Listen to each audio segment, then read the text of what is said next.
All right, Shabbat Shalom, everyone, and welcome to everyone that's on the live stream to here in Irving, Texas, at the congregation of YHWH, Congregation of Yahweh. And before I start speaking, we usually don't carry over announcements into the live stream, but I wanted to today just for a couple of reasons. One, I know it's still a couple of months out, but the Feast of Tabernacles is fast approaching. And it always seems like, oh, I got plenty of time. It's 8 months away. Oh, wait, it's 6 months away. Now it's 3 months away, and then it's 3 days away. So, I don't know what kind of planner you might be, but, I just like everyone, they say forearmed is forewarned is forearmed. So just to kind of lay out a few things to consider as we approach that time. First and foremost, for those that don't know, for the last, I don't know how many years now, Kristen has agreed, thankfully, to kind of oversee what goes on in the kitchen, how that whole setup goes. Usually, Niels and Curtis and them take care of the breakfast part. I think they put out the cereal and make the coffee and all that type of thing. And Kristen comes in with the lunch and the dinner part. But she's even with that, even with the breakfast, she kind of oversees everything, where everything gets put, what we have, and all that, because it just makes things more streamlined. Because if we don't do it through her, then I'll be like, oh, we need some cereal, so I go buy a box of cereal, and Karan buys a box of cereal, and Kathy buys a box of cereal, and now we've got all this cereal. Whereas if we had just checked with Kristen, she might have been like, oh, yeah, we had some right here on the shelf, and y'all didn't have to go buy any. So just kind of take care of those things like that, and just kind of have some, oversight and organization. Another thing, too, I know a lot of people like to contribute. They want to make a dinner. Last year, Q did a dinner. I think it ended up being more than what he thought it was going to be. He did great, though, but he's like, he didn't realize what it took to feed so many people and things like that. And it, that's where people jumped in and helped, and it turned out to be a good thing. But sometimes people have a specialty they would like to do, and just let Kristen know. That helps her. If she's preparing something for Thursday night, and you're like, hey, I was going to cook something Thursday night, that's less she has to do, and then you're able to contribute and share with the body. So I say all that to say, if whether you want to take charge of a meal, or even with cleanup, that's also the big thing. And we have a lot of people that want to come and help in the cleanup. And what we don't want is, 20 people showing up one day to wash dishes, and then they say, oh, well, there was 20 people here, so I won't go tomorrow, and then no one shows up tomorrow, So that type of thing. It just helps just regulate everything. So if you be mindful of that, whether you want to contribute a meal, whether you want to contribute your time to help clean up, set up, whatever that has to do, anything dealing with cooking, eating, cleaning in that kitchen area, just let Kristen know. You'll be able to reach out to her on the website. Anyone in this room can just talk to her. But if you're on the live stream, you can contact her through the website. Cabins. If we do have cabins, they're free of charge, but it's on the first come, first served basis. And then we also will try to, if someone has a physical need, to try to accommodate that as well. So with that, if you want a cabin, you coordinate that through Jamie. So same thing, those in this room, let her know. And if you're on the live stream, you can reach her through the website. And not only is she over cabins, but activities. I know a lot of times you go to the feast, and I would use my experience. From the time I remember the first feast I went to in Rocheport. They had a whole schedule of activities and things like that. And I'm not against that. That's fine. But the way that, we're set up, we may have 60 or 70 people there. And what I don't do is, or anybody else here does, is legislate who needs to do what. So I'm not going to say, okay, Daniel, you're in charge of children's activities. Go forth and do it. No. Daniel may not want to be in charge of children's activities, and why would I put that on him? So, and also, too, we have to know about the logistics and all these type things. So if you have an idea, our free day will be that Friday before the Sabbath. If we don't know, the feast starts on a Monday. So it'll be open the day before on that Sunday. And Friday will be the free day we don't have service. That's what I mean. We don't have a morning service, and people can, just take care of what they need to take care of, or just enjoy the day. But anything that you have in mind that you would like to do or like to see, bring it up to Jamie, and then we'll get with you to coordinate that.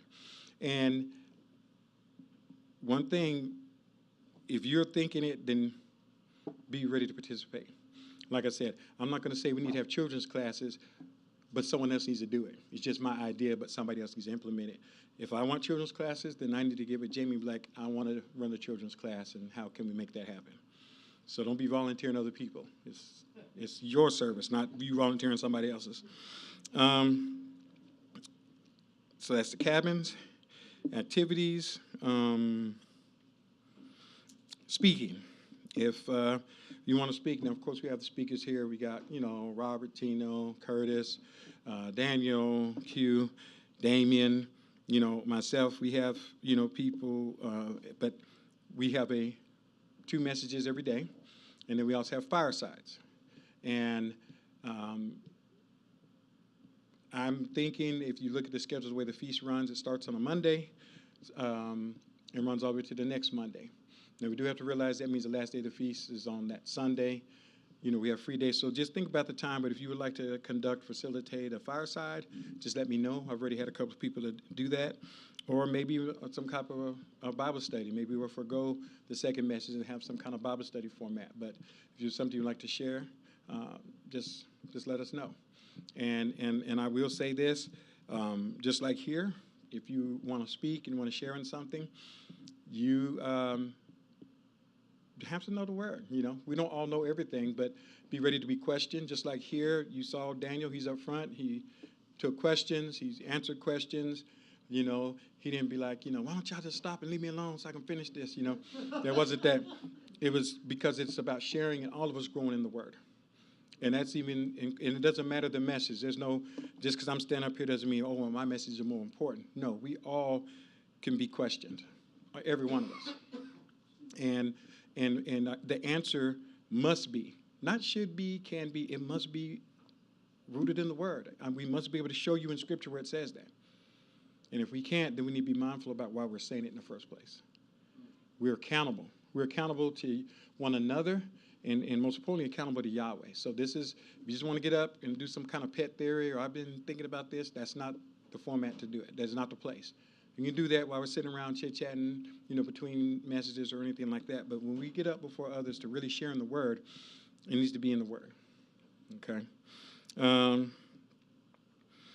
Next week, we'll bring maps so that people can see the map of the campground and have everything set up so you can see it.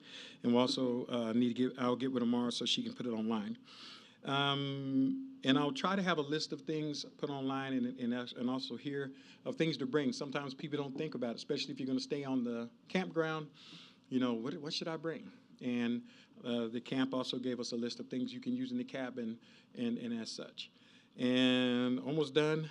Oh, for those who are driving, you definitely would probably be mindful to know what to bring, especially if you're coming a long distance. You won't be able to go back home and grab it. For the people that are flying, we're going to, there's nothing worse than get on a plane and have a bunch of stuff. And so if you're flying, we're not going to put that on you about having to have blankets and comforters and sheets and all that kind of thing. So we'll work it out that someone here, if you have any extra twin stuff that'll fit a twin bed that you've been looking to get rid of, bring it to us, and we'll launder it and have it ready so that the people who have to fly in can have bedding. They don't have to worry about packing that and bringing that themselves. And last thing, some people are unprepared for it. On the first day, we do take an offering. I won't say too much about that. It's just the offering just goes to support the body. It goes to support the work. And when I mean support, I literally mean pay for the lights, pay for the internet, equipment, things like that. No one here gets paid. No one here is on salary. Everyone here, it's to serve one another and to serve Yahweh. So there's no money going into pockets of any individual here. It all goes into an account, and it's used to just pay for the necessary needs of the body. It also helps pay for the feast. The feast is $17,000 just for the campground alone.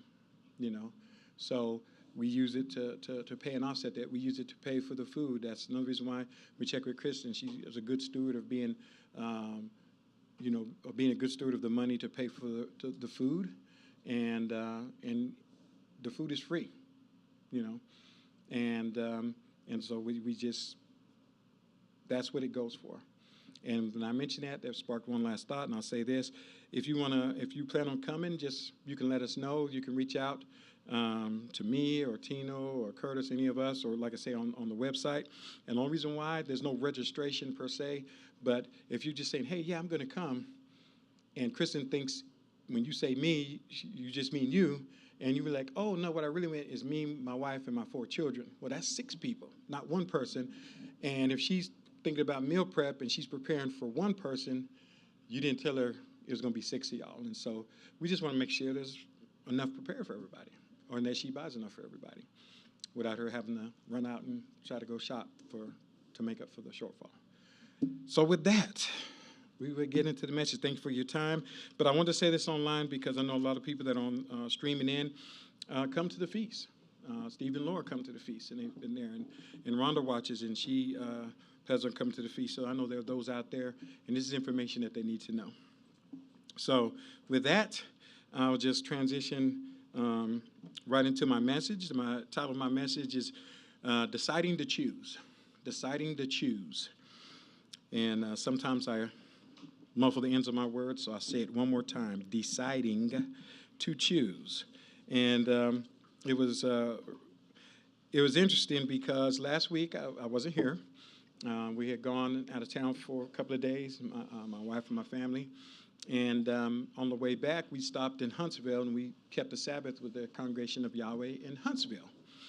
And a couple of things I learned. One, not learned, but it's wonderful to see Yahweh, people want to serve Yahweh in other places. Now, of course, many of us here know a lot of people there. We got the DeFelices, and we have the Walkers out there, and the Hayneses, and others meet with them from time to time.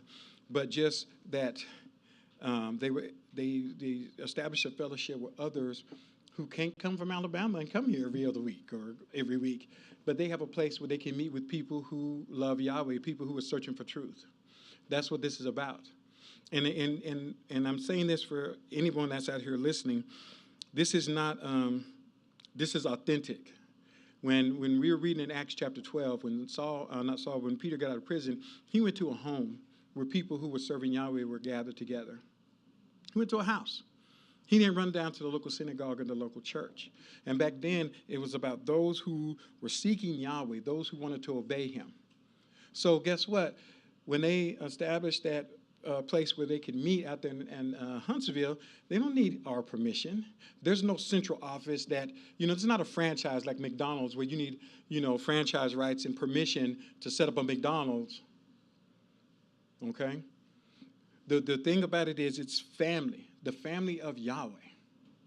And it's about people who want to serve Yahweh.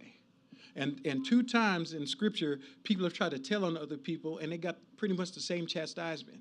Back in Moses, when the people told Moses that there are others out there prophesying and preaching, and what did he say? Are you telling me because you're jealous for my sake? He said, I would that all of you all would prophesy in Yahweh. So that didn't work out the way they thought, because what he was trying to show is we're all accountable to serve him. And then when Yeshua, when some taught ones came and said, there's others that are out there preaching in your name, and he's like, good. If they're not, against us, then they're for us. He didn't say, who are they? Where are they meeting? I need to get that information, because who gave them the permission? No, it's about that. And so I'm thankful for that. And, Jeffrey, and that's the one I call Trey all the time, and then I call Q Trey all the time because I was so used to talking to Jeffrey, but I think I've got it down now. So this time when I say Trey, I really do mean Trey. Trey was, he gave the message, and, it's just something how the Spirit of Yahweh works. And I had to write the title down. He gave a message, and he called it, Trees Don't Scream to Bear Fruit. That's what he said. So automatically, my mindset, my brain starts working, and I'm, bearing fruit and screaming. Trees don't scream to bear fruit. So I'm thinking, you don't have to call attention to yourself if you're bearing fruit in Yahweh. people would see it. Yeshua said, by the fruit you would know them. That's what mindset was. That's what my mindset was. And so when I repeated that to someone, my wife said, I didn't get that at all.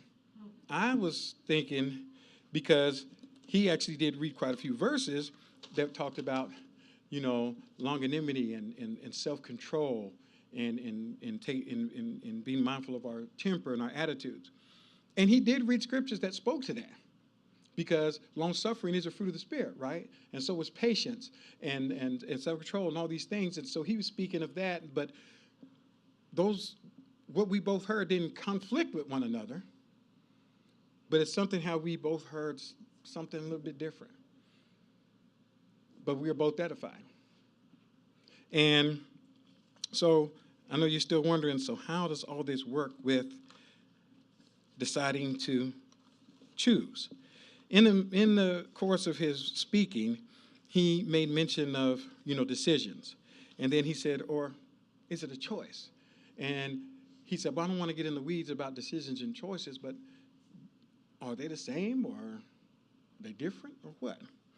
So let's read some verses. Let's go to Isaiah.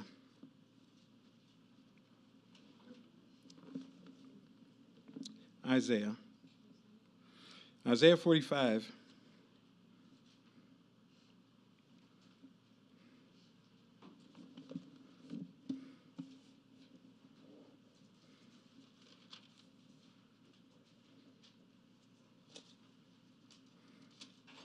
Isaiah 45, and let's see, I want to start in I'm breaking the thought here. Let's start in verse 5. Isaiah 45, 5. And so Yahweh's speaking here in Isaiah 45, and I'll start in verse 5. He says, I am Yahweh, and there is none else. There is no mighty one or no Elohim except me. I will clothe you, though you do not know me. And why don't they know him? And then we're going to go to Deuteronomy 32 in a minute. He says, though you don't know me. And he says that they may know from the rising of the sun and to the going down that there is none besides me. I am Yahweh, and there is none else, forming light and creating darkness, making peace and creating evil. I, Yahweh, do all these things. Drop down from above, O heavens, and let the clouds pour down righteousness. Let the earth open and let salvation bear fruit. And let righteousness spring up together. I, Yahweh, have created it. Woe to him who fights with the one who formed him, a potsherd among the potsherds of the earth. Shall the clay say to the former, what are you making? Or does your work say, he has no hands? Does he do that? He said, woe to them who say to a father, what are you fathering? Or to the woman, what are you laboring over? So says Yahweh, the set-apart one of the sovereign of Israel, and the one who formed him. Do you ask of the things? Do you ask of me the things to come, or do you give command to me about my son and about the work of my hand? He's asking that question. So he continues on. Let's go to Isaiah 61.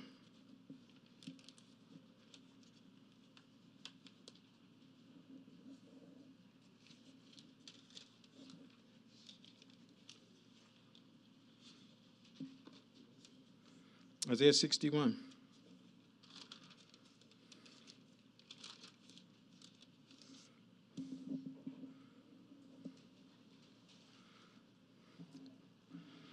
Isaiah 61, and I'm just only going to read,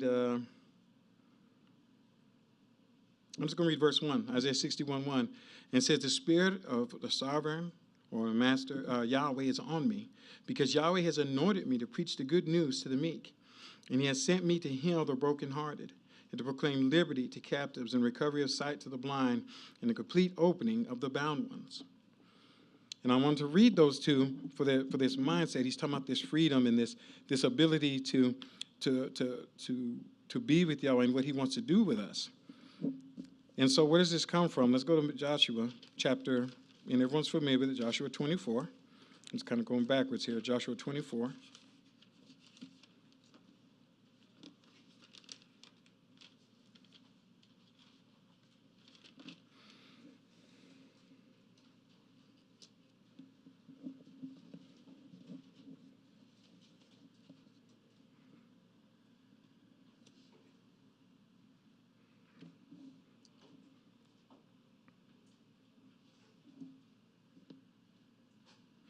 And so Joshua 24, he says, so breaking in a thought, I'm going to break in at 13. He says, I have given you a land for which you have not labored. Joshua 24:13. In cities which you have not built, and you live in them. You are eating of vineyards and olive yards which you did not plant. Now then, fear Yahweh and serve him in sincerity and truth, and turn away from the mighty ones which your fathers served beyond the river and in Egypt, and serve Yahweh. And if it seems evil in your eyes to serve Yahweh, choose for yourselves today who you would serve, whether the mighty ones whom your fathers served beyond the river, or the mighty ones of the Amorites in the land, in whose land you are living. But as for me and my house, we will serve Yahweh. We're all familiar with that verse. Let's go to Deuteronomy. Deuteronomy 30.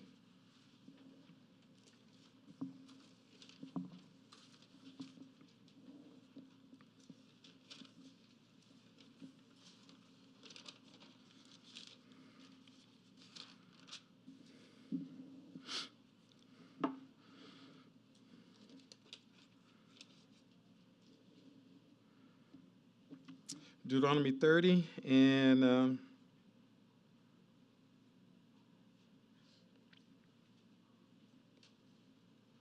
let's start in verse 10. Deuteronomy 30, verse 10. Let's set kind of the context here. Deuteronomy 30, verse 10, it says, "It's for you shall listen to the voice of Yahweh your Elohim, to keep his commandments and his statutes which are written in the book of this Torah. For you shall turn back toward Yahweh, your sovereign, with all your heart and with all your soul. For this command which I'm commanding you today is not too wonderful for you, nor is it too far off. It is not in the heavens that you should say, who shall go up into the heavens for us and bring it to us and cause us to hear it, that we may do it? It is not beyond the sea that you should say, who shall cross over for us to the region beyond the sea and take it for us and cause us to hear it, that we may do it." Deuteronomy 30, in verse 14. "For the word is very near to you in your mouth and in your heart, that you may do it. Behold, I have set before you today life and good and death and evil." Those are choices, y'all. You have options. And he says, "In that I'm commanding you today to love Yahweh, your sovereign, and to walk in his ways and to keep his commandments and his statutes and his judgments. And you shall live and multiply, and Yahweh, your sovereign, shall bless you in the land where you are going to possess it. For if you turn away your hearts, and you do not listen, and are impelled to even bow down to other mighty ones and serve them, I have declared to you today that you shall certainly perish. You shall not prolong your days in the land which you are crossing the Jordan to go in there to possess it. I call heaven and earth to witness against you today that I have set before you life and death, the blessing and the curse. Therefore choose life, that you and your seed may live, to love Yahweh your sovereign, to listen to his voice and to cleave to him. For he is your life and the length of your days, so that you may live in the land which Yahweh has sworn to your fathers, to Abraham, to Isaac, and to Jacob, and to give it to them." See, when we have to understand with choices, you think about it like, you got Brahms. They say they have 31 different flavors, right? So you have a lot. Is it Baskin Robbins? My bad. I'm sorry. I do not want to get sued for infringement. Baskin Robbins. Thank you, Curtis. So they got 31 different flavors.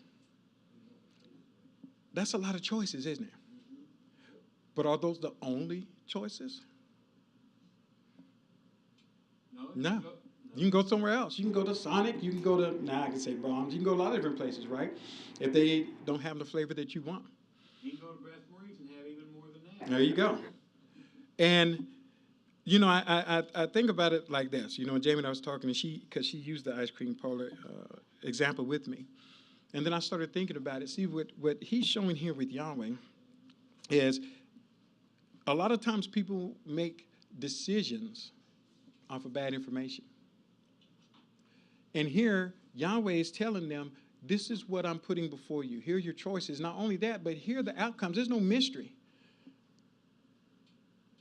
So now you have information. Now you can choose. Now you can decide. Because once we make a decision, with that comes accountability and consequences and outcomes. And we see right now, today's age, there's a lot of people who do not want accountability. There are outcomes and consequences, and they don't want them. We see it all around us in society. And a lot of the people out there, I would dare say 100% of them don't know about Yahweh. But see, the thing is, we do. And what I don't want is for us to fall into the mindset of the world that, why is this happening to me, or this shouldn't be going this way for me. We have to realize that based on the decisions that we have made, that there are consequences, there are certain outcomes. There are things we should expect. And too many times, we start taking on the mentality of the world by not doing that. But we feel like, well, we have this freedom. They're trying to take away my freedom that I can't choose, and you're holding me back and keeping me from these things. And see, that was something that kind of worked against Adam and Eve in the beginning. And I won't go there and read that, but I will mention that. And that's why when I was reading Isaiah and those verses, because he's talking about that freedom to do. How do we exercise that freedom? Because if you think back in the garden, Yahweh told Adam, he said, what? You can eat of everything. You have an abundance of choices, right? Except one. And the adversary, through his subtleness, tried to make that a bad thing. See, when we're told no, and all of us who are parents have been parents, it's something that you don't have to teach that. Even a baby. My granddaughter's here. And she's got choices.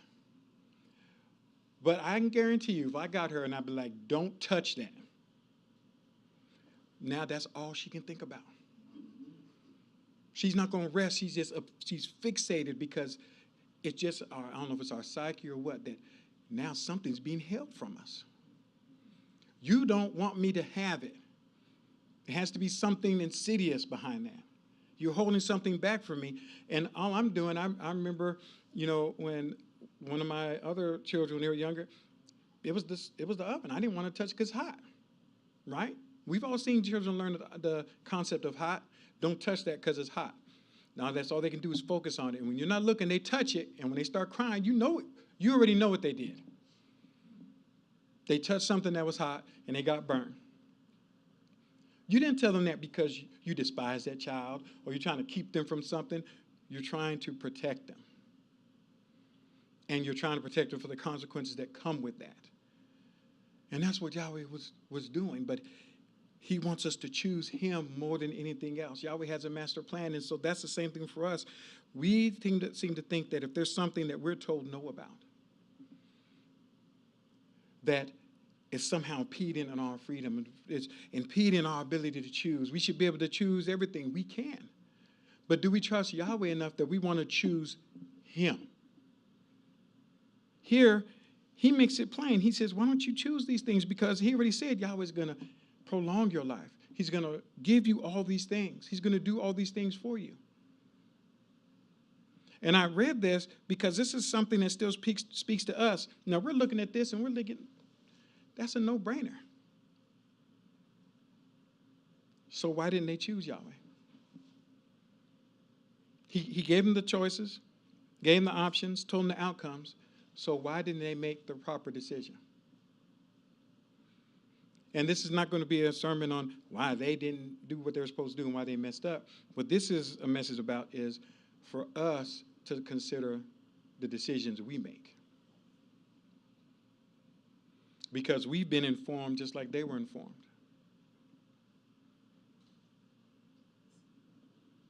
We know how things are going to turn out if we believe this word. I've said it before. You can get into privacy, you can do whatever you want to, but here's the thing. Scripture is clear. It is clear. Yahweh is victorious in the end. That's irrefutable. And what's also clear is if we choose him, if we choose to trust him, if we decide, Yahweh, I'm making a decision, now help me to follow through with this and to adhere and to stay strong. If we do that, that we will be with him in that victory. And in fact, I spoke earlier, in the words of Yeshua, he has already overcome. He is already victorious. That's even better. He is already victorious. Now, have we decided to believe that? So that's the clarity of it. So why do so many of us, why do we witness so much going on around us where people aren't living like that? Yes, Karan?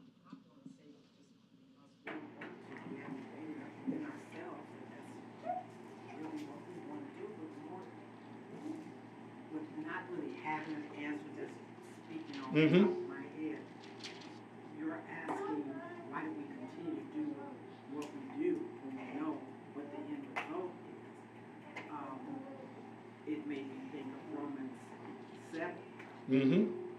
Go ahead. But it still doesn't answer the question of why are we on this vicious cycle of we know what to do, but we don't do. Right. Yet we know what the end result is. The only answer I have for that is that we don't do it. Romans 7:15 through about 20. You want me to read it for you? For those that aren't familiar, what she's referring to is Romans 7:15, when he says, "For I do not know what I do. For I do not do the things that I want, but I do the things which I hate. That is what I do. But if I do what I do not wish to, I agree with the Torah that it is good. Now then, it is not I who do it, but the sin which dominates in me." And see, well, yeah, I want to say something here. Let's not get it twisted. He's not saying I'm not accountable. I've too many times see people make it seem like, see, he's not accountable. It's not him, it's the sin within him. But he's getting to the root of it. Why is that in the first place? How did that sin become there? Now, yes, we're born in the flesh and subject to it, but babies are born innocent, right? And it starts from there as we grow when we make decisions. So what was he referring to? We knew that he was going around imprisoning people, causing them to blaspheme, killing people. Why? We mentioned earlier in Daniel's message, and now it's perfect that you mentioned it. He mentioned 1 Samuel 15, right? What was he talking about? He was talking about King Saul, who disobeyed Yahweh. And when Daniel was talking about him in chapter 15, what was Daniel referring to? He was told to kill the Amalekites, right? Not just kill them, he was told to kill every one of them, to wipe them out. Now, all of us in this room, we know he did not do that. He made a choice, right? He had a choice, kill him or not kill him. He decided not to. And then, oh, go ahead, Cheryl. He wasn't even supposed to keep the livestock. Exactly. He was not only supposed to kill everyone, but destroy everything that he was related to them. Animals, destroy the gold, all that. And wow, this fits perfectly. But he didn't do it. And then, what did he say when he was confronted about it? He said, oh, but The people. that was when he did the sacrifice. Yeah, that was part of it. The people, he said, you took too long, people getting restless, and so that's what they did. But this, with the Amalekites, he said, well, I mean, look how good it is. We can offer this to Yahweh. I kept the best for Yahweh. And you think about that. It sounds good. Why would I get mad at you? Or why would you get mad at me if I say what I'm doing for Yahweh? Because that's not what Yahweh said exactly, Sister Quran. Yes, Maria? Yeah, I was going to say that I think at the root of the issues, Been doing some studies Mm-hmm. in the Word, but I think at the root of the issue, the reason why we don't do it is because we don't fully really trust Yahweh. Right. craft our own, Decision. our own ways, our Mhm. own mentality, or whatever you want to call it. But that's really what it is. Saul is a good example of Yeah. that. And Samuel did not bite on that. He didn't say, well, you meant well. He did not say that. He chastised them because it's what Quran said. You were clearly told what to do. And now if you're going to disobey, I got you, Curtis, but it comes down to this, and I'll say that for us. If you're going to disobey Yahweh, just disobey him. Just don't do it. Just say, I'm not going to do it. Be like the people in Jeremiah chapter 44. If you don't know what I'm talking about, that's something you can read this week. At first they said they would. But then when he told them what Yahweh wanted, they're like, no, we're not going to do that. At least they were up front and said, we're not going to. All right? Saul not only disobeyed, but then he tried to low-key, I'm doing a good thing because I'm going to get this to Yahweh. And go ahead, Curtis, because I don't want to get too far away from what you're saying. Go ahead. Well, we had this pattern throughout the rest of Scripture. Saul didn't finish the job against Amalek. Yep. And there's a couple other issues where David didn't finish the job, and other kings didn't finish the job of wiping certain people out. And now we're dealing with these people today, and they've gone from bad to worse.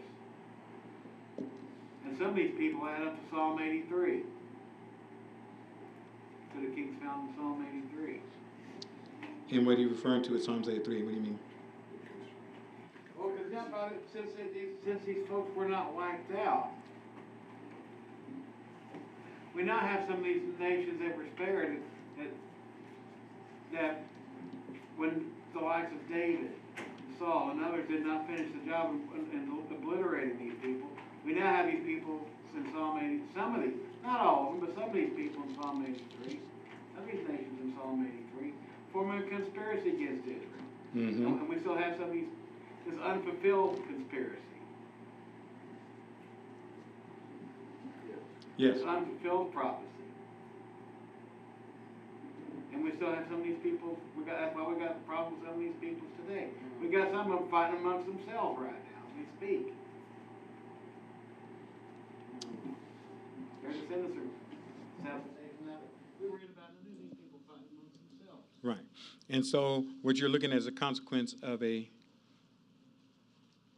bad decision. Yeah. They chose to disobey. Or they found a reason to not do it for whatever. Right. Well, the reason was they're disobedient. And that's what it comes down to is the frankness of our decision making.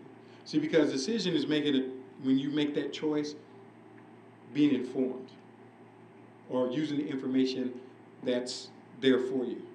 All right? It's an informed choice or uninformed.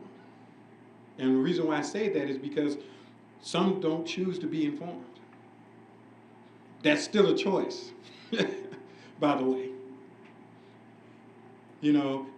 And I just don't want us to get fooled and brought into that thinking that, and that's why what Sister Quran shared in chapter 7 of Romans is so important, because what he's saying is all these things are happening around me, but he's not making excuses saying, and therefore I'm not accountable and this can't be held against me. It's because of these things that sin is prevalent in his life because of the things that he chose to do. He, even with all the teachings, Gamaliel and all these things, at the end of the day, when he was pursuing these people, he chose to do what? To practice and employ the things and the teachings of men more than of Yahweh, because there's nothing in Scripture that supports what he was doing. Everything in Scripture supports what Yeshua was doing. And then you have Yeshua, who out of his own mouth said what we're to do and how we're to do it. And if we choose to say, well, I'm still going to do this over here, what I'm saying is we need to look within ourselves and say, why? Yes, sure. So I heard an interesting little synopsis on a YouTube. Mm-hmm. I'll put it in more of our terms. A man standing near Yahweh, and next to him's a fence, and on the other side of the fence is the devil. Mm-hmm. And Yahweh says, choose me or choose him. He's thinking, I like the freedom I have. I like what I can do with all the things I can do over there. I know better than to be over there, but I don't want to stay here. I want to be over there. And he's mulling this back and forth, and he said, I got it. And he jumps up on the fence and he says, I choose the fence. I'm not going to make a choice. And the devil said, you're mine. He said, no, not I'm on the fence. He said, the fence is mine. And I saw two hands go up, Zach and then Karan. Go ahead, Zach. Well, I was gonna let you finish your statement first. Oh no, when I saw both hands up, I said, oh, and I see two hands, so go ahead. Well, in line with what she's saying, having literally just, before we started the service, gone through a conversation like that with someone, if we look at this, does it apply outside of the religious means or the means of piety or how we worship or how we walk in Yahweh's commandments? If we were to apply what we are speaking of here, as Yeshua, when he came, wasn't he not more so teaching people not just in a religious manner, but how to conduct themselves in the world?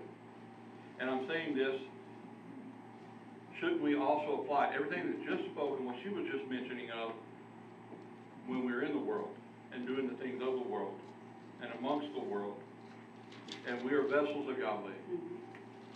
Should we also too look into the things that we are doing and the establishments, organizations, their foundations, and instead of saying, hey, I'm going to go and I'm going to enjoy this, I'm going to go and spend time, I'm going to do this for my children, for just the fact, joy and sensation of it, knowing that it is not what Yahweh has called or even set apart for us. So I believe that what we're speaking of here transcends past just religious idea with the Moedim, the festivals, holidays, Christmas, Easter, all of that is more. And most of the time, us, myself, clearly, who have abilities, I came from the world, and I learned all the things that were hard and hateful and bitter, and I want to share with the world, share the idea and the views of the world that have hurt me with my fellow brothers and sisters, and oftentimes we're shunned because it's okay. That's you, but I'm going to do me. And what I'm hearing is, I want to do this, but I want to love Yahweh. I want to look like Him. I want to wear all these things. And I'm still going to go there, and I'm going to do that because that makes me feel good. Mm-hmm. And I cry. I cry because I feel that people aren't hearing you. And it's like, Father, why are they not hearing me? What's going on? What did I say? You know, I laid it out plain out of love. Places and ideologies of the world are evil. And if we can't listen to our own brothers and sisters and say, hey, maybe, you know what? I'll study that. I'll give that some credence. And if that matches up with Yahweh's word, then I won't do it. I don't ever hear that. Mm-hmm. So, Karan? Thank you, Zach. I was just gonna say something, and I'm surprised I remembered it, but about what Sister Cheryl said about him not making a choice of going over to the side with the devil or standing here with the Messiah. So he was neutral, and neutral is not an option. No, not choosing is a choice. That's what, see, we don't learn that.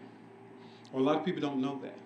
And I know a lot of people don't like to, you know, they like to talk about gray areas and all this kind of thing, but what Yahweh has shown is it's binary with Yahweh. It either is or what it isn't. And when people try to determine things, I got you, Daniel, when people try to determine things, it's through their determination. Yahweh is he's straightforward. And so a lot of times our confusion and misunderstanding comes through us interpreting what a man has said, what a person has said, and not what Yahweh has said. And that's why it's very key as we're going through things, did Yahweh say that? Did Yahweh do that? Because just think about, like I say, Samuel, when he dealt with King Saul, there was no question in Samuel's mind. He came, he did what Yahweh said. But how many of us, because a lot of times I hear us when people do things and we're like, well, you know, they meant well, or we would do that. I have done that.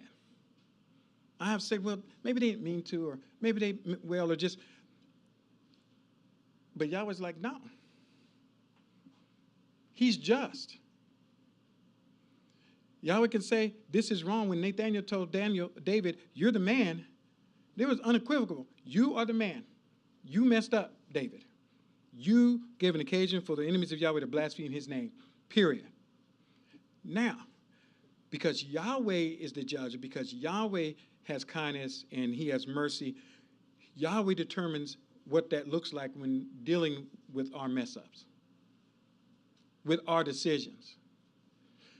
We try to second-guess him. We're the ones that do that. We'll be like, well, I'm not going to admit to that. Look at Adam. What did he do? I hid myself. Look at Cain. Where's your brother? Now, my brother's his keeper. Oh, you're a smart aleck now. Every other day you can talk plainly, but today he didn't even say he didn't know where he was. He was like, am I his keeper? That's not what I asked you. Where is your brother? Now, of course, Yahweh knew it, but what I'm saying is we can look throughout Scripture. That's why it's so powerful when we see that behavior, but we do the same thing. Maybe y'all don't. I have done the same thing. Get asked a direct question, oh, why would you ask me that? Automatically, I'm telegraphing, I'm up to something, I did something wrong, I messed up. And I've had to grow out of that. Yohance, did you do this? Yes. Doesn't mean I'm proud of it. Doesn't mean I'm glorifying in it. But you asked me a question. Yes, I did that. No, I didn't do that. That's what Yahweh's talking about. Daniel, I promise you get to go. Then Robert, go ahead, Daniel. I'm sorry. I hope you remember. No problem. I had a couple things real quick. About what Sister Karan and Sister Cheryl was sharing about the two sides of the fence and stuff. And like what that makes me think is the most tragic conspiracy that like you brought up, and the most, destructive compilation of lies is mainstream Christianity. They say this is the dispensation of grace. Go ahead and go on that other side of the fence. Yeshua don't care. Go and do what you want. That's what's taught nowadays. Dispensation of grace. Go on over there. Do what you want. Yeshua don't care. And that is not lining up with the scriptures. And I'm glad we don't teach that here. Right. And then another thing, I was just hearing you talk about Saul and other people compromising with what they were, the instructions they were given. Mm-hmm. And that reminds me of the parable that the master told about the two brothers. Mm-hmm. The father say, go do something. And the brother say, okay, I'll go. Yeah. And he didn't go. Right. But the other say, no, I'm not going. But he did go. Right. But that just reminds me of that. Mm-hmm. Hearing you tell that story. I mean, go over that account. Right, that account. Yeah. Exactly. Robert, thank you, Dana. We'll be there. Yeah, the thing is the point of repentance is to accept accountability and not, especially not waiting until it's pointed out to you, unless you're truly blind you have a blind spot of yourself. But when you've messed up, is to immediately acknowledge your error and to be accountable. That's what Yahweh wants us to be. And in doing so, we acknowledge Yahweh's authority over ourselves and that we need Him. And then taking that position, that shows a softer heart, a more correctable heart. In David's case, it was such an egregious act that it was basically in denial even unto himself, and then it had to be pointed out to him. So when he was brought to repentance, Yahweh knew his heart. He knew his heart was towards him. So when David repented, Yahweh said, your sin is already forgiven. But the fact that I think David was just in such denial because of his egregious act. So that's what you were saying a moment ago. Like, we don't want to wait to be asked if we did it. We want to just be upfront, acknowledge I messed up. And I have tried to put that in practice even at work. I mess something up. I don't wait till the error is discovered. I just go right away and just say, I messed this up. And that way, one, you, you know, people appreciate the honesty. And you still endure the consequences. I told you when I had that accident, I told the state trooper right up front, you know, I said, she's not in error, I'm in error. And he totally appreciates my honesty. Of course, the insurance company didn't, so they dropped coverage, but I wasn't gonna let that innocent party take the blame for something, you see. So that's what Yahweh, he wants us to be accountable for our actions and accept the correction. And of course, David suffered consequences, but Yahweh did forgive him. But the consequences were the natural, you know, The result of the fruit of his decision. Exactly, right. And that was the decision. That wasn't his choice, Right. but that was the fruit of his decision that he made. The consequences, correct. What he did with Uriah after that. Tina? Yeah, I like what Robert was saying. I got 2 points too. Real quick. Yeah, go ahead. I hear what you're saying, Robert, and that can be called like a rapid response, you know, to sin. Like when it's discovered, you have to have a rapid response to be able to come confess that that's what you did. Because the Father knows. Like you say, he's looking at your heart. Right. But it's that whole thing of, you know, if you do, then why didn't you say and be upfront about it and just say, hey, I messed up. That's why we're encouraged to discern ourselves. Exactly. Yep. And the other thing with talking about the defense thing is Sister Quran and Sister Cheryl was saying, and what you mentioned is what Yahshua said in Revelation 3 about being lukewarm to Laodicea. Right. You know, and when you mentioned about being naked, just like with Adam, that's exactly what he said. I just want to read that real quick. Yeah, go ahead. Verses, just picking it up in verse 16, he says, so then, because you are lukewarm and neither cold nor hot, Right. I will spew you out of my mouth, Right. because you say, I'm rich, increase with goods, and have need of nothing, and know it's not that you are wretched and miserable and poor, blind, and naked. Naked, right. So it's, you know, it's that idea of, you know, again, you know, there needs to be a choice, but it needs to be one or the other. Right. Because Yahshua is looking at this as, you can't be on the fence, basically, like Sister Cheryl was saying. You might as well just go and go over to the end, because that's what it is. You can't see it, but he sees it. Right. And I was writing it down before I forget, but I think I'm remember. 2 things. The first, when you read that in about the nakedness, back in Genesis, if we remember the account, and remember it says Yahshua, where Yahweh was coming, and he's like, Adam, where are y'all? And they're like, we hid ourselves. And remember he said, why did you hide yourself? Did they say, because we disobeyed and ate the fruit? That's why. But they said, oh, it's because we're naked. Well, that's nothing new. You've been naked this whole time. So that can't be the reason. Right? But see, that's how our brain, we have to realize, and we do this dance with Yahweh even now. Okay? See, that was the result. They realized they were naked. They know they had done, and now they're ashamed. Now, because they weren't diabolical and you know, and we're not, they weren't smart enough to say, well, we can't say that because we've been naked this whole time. But when they said that, what did he say? Who told you you were naked?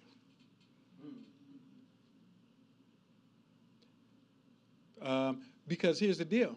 Even if they said the serpent said we were naked, okay, so how do you know what that means? It still wouldn't have meant anything to them. Because they hadn't, until they ate of their fruit, someone coming up and say, hey, what are y'all doing? Y'all ain't got no clothes on. Okay. Right? It is that disobedience, that sin, that caused unforeseen circumstances. It was that sin that, in that whole bit, that's what Yahweh was keeping them from. It wasn't because he was like, I put this tree here to tempt you. No, don't do it. And look what it brought on. And what I'm saying is that's what happens to us. They didn't die instantly, but it brought on a whole thing that they couldn't even see it coming, but the adversary knew what it would do. And it's the same thing with us now. We always think if it's not immediate, I got you, Cheryl. If it's not immediate, or, once again, we start trying to justify and all this. And that's why it's so important when we have fellowship like this. It's not to beat the other one down, but to what? To remind of each one another about what the Word has said, so that we don't do these things and we don't choose the wrong thing. And one other thing, when you said that, remember, was it Genesis 18, is it, when Yahweh told Abraham to kill his son, and we all know how that goes. And he didn't, he was going to kill him, right? And of course, we know Yahweh stopped him, sent a messenger to stop him. And Yahweh said, now I know that you won't hold anything back from me. Here's the thing, Yahweh knows all things, but we have to realize what makes us so special in Yahweh's eyes. This whole life experience that we're going through, what is so wonderful and extraordinary about it, Yahweh knows everything. He knows everything. But he has given us this ability to choose. He didn't say, I'm going to make Daniel choose me. And he exemplified that through Abraham. Now, here's what Yahweh does know. If we do not choose him, we're going to die. That's what the determination is. If we choose him, we live. Okay? That is with certainty. But the one thing, if I want to say, can be a mystery to him is, I've made my statement. I've proven that I don't lie. It's impossible for me to lie. Just the nature himself. He is existence. He is truth. So no matter what we face, we should rely on that. And Abraham did.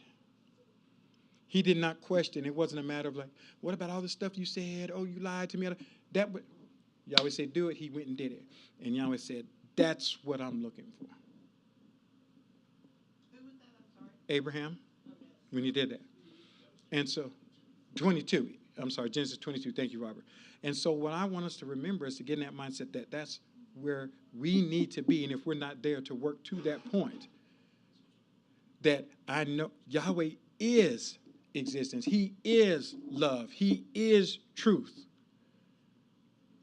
So the key is, do we believe? Do we believe it? And if we do, then we need to make those choices. Luz. We are making the choice, and many people around the world are celebrating Shabbat. Many others are doing Sunday service. And when we read Revelation 2 and 3, all the congregations have been reflected in the 7 congregations that Yeshua is calling out. Mm-hmm. He's not calling people in the world, he's calling people that chose to follow him. The difference is, yes, we are choosing him, but we need to follow him in life and truth. Because there is always the rebuke. You are losing your first word, you are not doing the things that I am telling you. So either you change, or you are going to face the consequences. Still they are in the congregation, and they believe they are following you. Mm-hmm. But it's the rebuke that each one of us has to be accountable and honest and transparent. Right. And saying, I have been following a lot of lies, making me look good, but it's actually the will of Yahweh. Right. Right. Thank you. That's, I can put it any different myself. Cheryl Dentino. Thank you, Luz. So the sermon you gave on with Adam and Eve Right. and the nakedness, Mm-hmm. praise Yahweh, that was one of my very favorite sermons ever. Praise Yahweh. So the Hebrew word there, when they were naked, Mm-hmm. you had shared was innocent. Mm-hmm. They hadn't had that choice to be disobedient given to them at that Mm-hmm. point, because they were innocent. Right. And now the temptation comes, and they're like, oh, back to the fence thing. Mm-hmm. But still instead they're like, yeah, let's try this. And now they're no longer innocent, but they're stripped of their innocence. Right. It's And that's what happened. beautiful. It exactly what happened. And And Tina, did you have a hand up? I did. Go ahead, and then I'm gonna make this comment. I just Thank you, want- Cheryl. You sparked a thought. Go ahead. I was just looking at the word, both, I looked up both choose and decide Mm-hmm. in scripture, in the King James, and just the Strong's numbers. And I couldn't find, decide but only one place, I think that was in First Kings. And I was trying to read in context of how it was used. But when I brung it up, the word is in Hebrew, or the Hebrew, Strong's number is H2782. And I can't pronounce it, but I think it's just karats. Was it 1 Kings 18? What was that? Was it 1 Kings 18? First Kings 18, Well, you no, said you actually, finished that? First Kings 20. 1 Kings 20. Okay. Yeah, Mm-hmm. verse 40. Gotcha. And this was just in context about when the prophet condemned Ben-Hadad's release. So Yeah. that's what that story's about. That's the word used. But it's interesting that in the word karats, the Brown Driver Briggs says the definition is to cut, sharpen, decide, decree, determine, ma'in, move, be decisive, be motivated. I think that's how you pronounce it. But what really just stood out was the fact that the first one says to cut. Mm-hmm. So I guess it's like a byword, right? There, Right. meaning or something, Mhm. thinking in Latin. Yeah, it does. And then side means to cut. Mm-hmm. So it's almost like there's a double word there. But okay, so then if you're looking at it from a place of a decision or to decide, if you were choosing, and I went back to the story we read, the passage reading in Joshua, where it says, "As for me and my house, we will serve God." At that point, when anyone makes that statement, right? If it was us making that statement, which we all should, make that statement and make it very plain and decisive, we will serve Yah. Mhm. That means we decided, we chose to serve Yah, but we decided to cut everything off that doesn't pertain to Yah and serve Him. Right. Right? I mean, Right. I'm just trying to look at it in context. Right. If you just look at it that way. So choosing and decide, they're not really the same word, but again. No, they're distinct. They're And that's what distinct. some people try to interchange them, and that's what I wanted. That was the point I was making. We have choices. Mhm. You know, do I want to sit in the purple chair or to the silver chair? Got two choices. Now, what makes me choose one or the other? That's what we call the decision-making process. And, you know, we've seen the charts, we've seen other things. There are things that go in that. And that's where a lot of times, you know, we want to blame the devil for it. No, that's us. And that's why I read that with Samuel. That wasn't the devil. That was Samuel. Not Samuel, Saul. He wanted to keep this stuff. And then he tried to use Yahweh to justify it. That wasn't his fault, that was Samuel's fault, because Samuel was like, he delayed it. That was with that wasn't Samuel's fault. That's what Saul said. That's what Saul said. Oh yeah, no, I got you. I wasn't chastising you. You're absolutely right. Because he tried to throw Samuel under the bus. Remember, he said, well, you took too long. I don't care if I took a year. I know I told you 7 days. That has no bearing on what you know was wrong. Because that commandment wasn't from Samuel. That was the law. The king did not do that. That was for the prophet to do. So that's still, but we do the same thing, do we not? And that's what I don't want us to do. That's why, because we go through this process of justifying or trying to justify making decisions and doing things with Yahweh. And that's why, you know, I'm glad, you know, I think it was Melissa when she mentioned it to Daniel, brought that up about the king, because I don't want us hanging on to things of pagan and wrong and corrupt and bringing it into our worship and saying, well, it was the best of this. It was the best of what they had, and now we're going to offer it to Yahweh. Because in Yahweh's eyes, it was corrupt. He said destroy it. He wanted nothing to do with it. And that's what's so important in Deuteronomy 12. I'll read that, and then I'll stop there, because I think you will understand my point. Deuteronomy 12, One of my favorite verses here.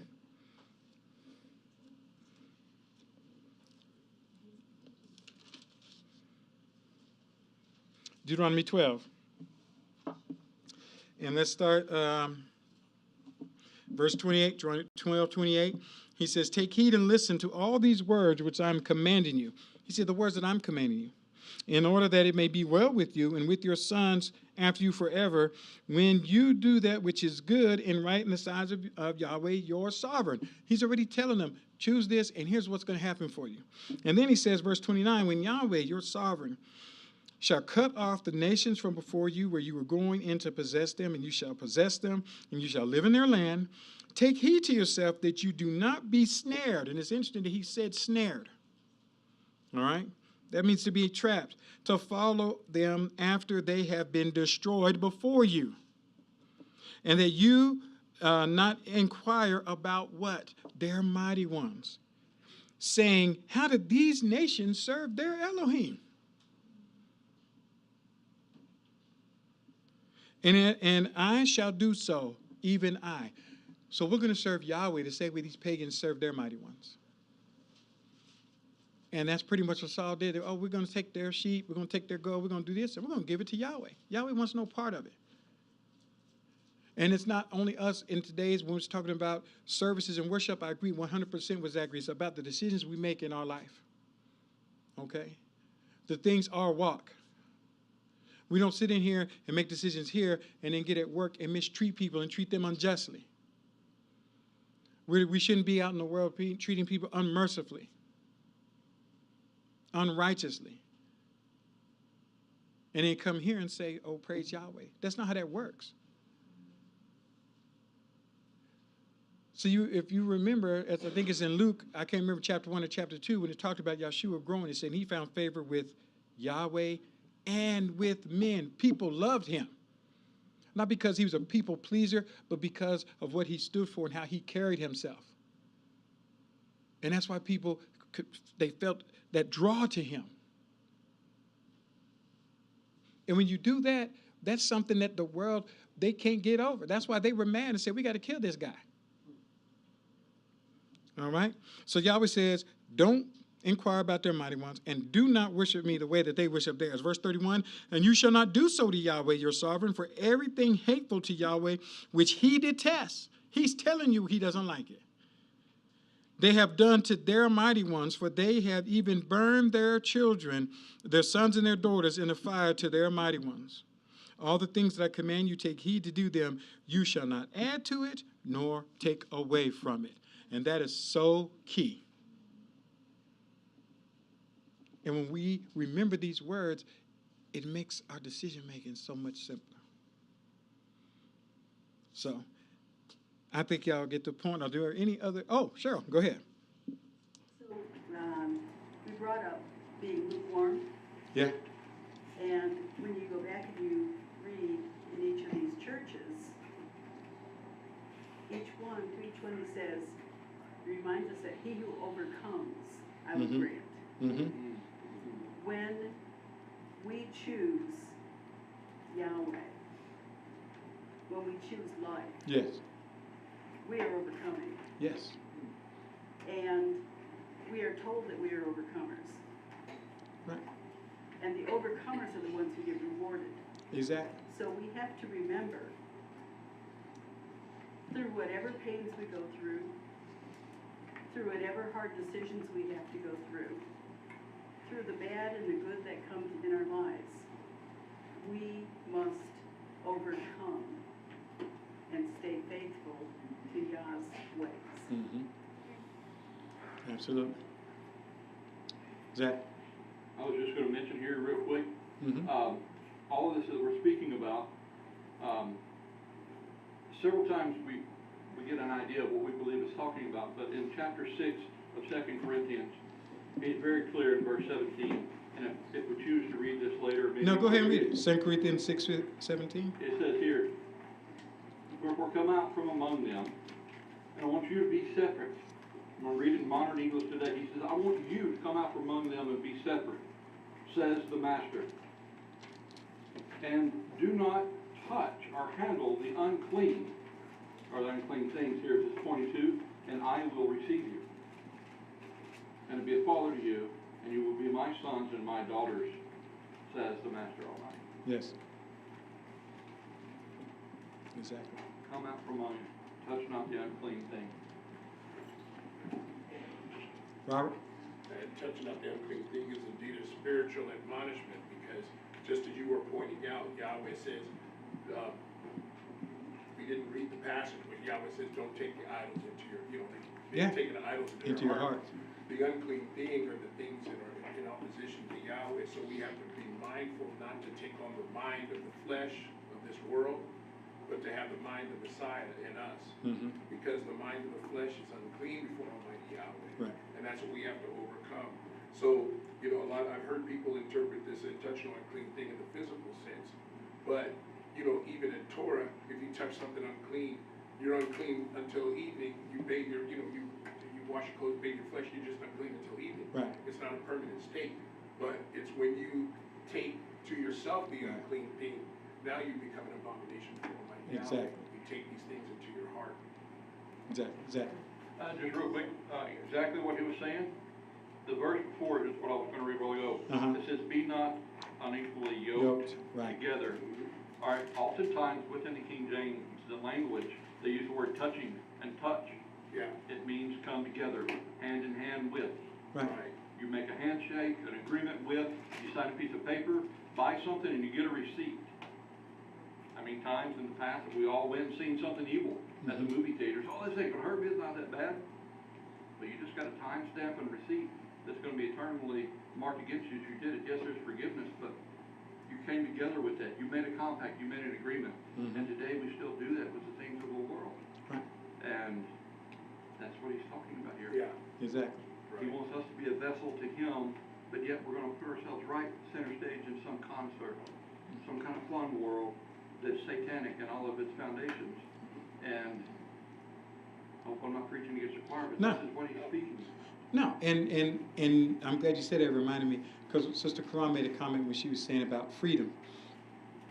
See, a lot of people, we have to understand what true freedom is. The world tells us about freedom, but Yeshua is talking about true freedom.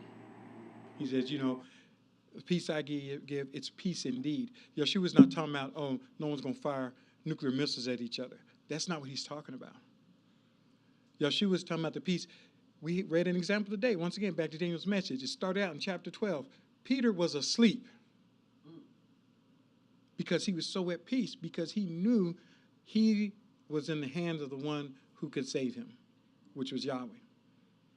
So he had no fear about anything about what was going to happen because he believed in that promise. That's true peace.